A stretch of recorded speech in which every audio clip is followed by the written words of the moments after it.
Hello, my lovelies! I hope you're all having a peaceful and happy day so far. Today I'm coming at you with a video of 8 BL dramas that I regret wasting my time on. These are BL dramas that I did not like or could not finish because of various reasons like weak storyline, lack of chemistry between leads, or low production value. Please remember this list is my own personal opinion which might differ from your likes and dislikes. So please take this video with a grain of salt. And let me know in the comments if you agree or disagree with my list. So without further ado, let's start with the first one. Number 1 is Love with Benefits. Honestly, I was super excited to watch it at first because all 3 main leads are so effing cute and good actors individually. So I jumped on to watch it as soon as it released on YouTube. But unfortunately, I found it really boring. Even the sex scene in the last episode could not redeem this series for me. First of all, the main ingredient to make a successful BL, even with low budget and shooting locations, is to have good chemistry between the main leads, which was massively lacking between folk and gameplay. I really could not understand why First liked Play and why Play was attracted to First more than Pluto. It felt like the entire series was a long-stretched ice cream commercial with irritating side characters and dull plotline. Even their intimate scenes felt forced and awkward, which were giving me second-hand embarrassment. Honestly, I will not fault the actors because they did well in other dramas, but this was just a bad choice of role for them. Number 2 is Dark Blue and Moonlight. This is another BL drama that I struggled to finish and had to drop after a few episodes. One thing I will say is that the leads were really good looking and cute, which made me watch this drama for longer than I was willing to. But still, I couldn't watch it past 4 or 5 episodes. There was zero chemistry or passion between the main leads, which is the most basic thing expected out of a Taiwanese BL drama. Yanfei, who was supposed to be an aggressive dominant character, didn't look dominant at all, but rather bored or uninterested throughout the series. And Hai Ching's character came across as just dull and selfish the entire time. The story was a mess with a lot of plot holes and confusion. Number 3 is Capture Lover. I think this drama suffered a lot from bad production quality and screenplay. They could have made this drama absolutely hilarious and interesting if they had a good director and a bigger budget. The acting was awful and the main leads did not have any chemistry. There are many other Chinese dramas that became a super hit even with lower budget, for example, Like Love and Falling in Love with a Rival. Both of these became super popular because their leads were perfectly cast for their roles. They embodied the characters and had lovely chemistry with each other. Meanwhile, this drama fell short of all these aspects. When the trailer of Hometown's Embrace came out, I was still reveling in the success of A Tale of Thousand Stars and thought that this has a similar rural theme, so it would be worth a watch.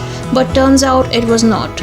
The political message this drama wanted to convey was good, but it is sad that their execution of that message fell short and the whole drama became an infomercial for product placements. The acting of the lead characters definitely needed brushing up because I could not relate to their characters and the emotional scenes just made me burst out with laughter instead of feel sorry for the characters. The fight sequences were illogical and hilarious. Also, the lack of kinship between the leads contributed to me not liking this BL even more. My first thought when I watched the trailer of this drama was how on earth does the main lead nut looks like a college student. He actually looks like a college student's dad who brought his child in for admission into the university. Man, I was so taken aback by the casting. The leads had no chemistry whatsoever and the visuals were nothing to be excited about. The story was all over the place and the ending was abrupt and left a lot to be unpacked. Although I hope they don't give us a second season for this, as I definitely would not be able to stand that. I have watched many low-budget Thai dramas, but this one has to be definitely the worst. This is probably the most bizarre drama I have ever watched. The third part of the End of Love series is definitely the worst for me. Looking at the trailer, you would think that this is going to be a hit with super good looking main leads with a yaoi-like casting where the ML is a rugged manly guy who has just been hurt in love, while the MC being a cute young guy with a positive outlook in life. But boy does the actual drama disappoint. It was so boring and slow that I napped through the episodes and still understood what was going on. Usually a short drama should be packed with powerful scenes and story, but this one felt like it was made just to complete the series and was not given as much importance as Tosara or Love Mechanics. Even Tosara was bad, but it was not as bad as This Is a Love Story. At least Nua's character had some emotional ups and downs. Param's character felt like a smiling robot the entire time. There was no story as such, and what could have been a short film was turned into a 3-episode drama.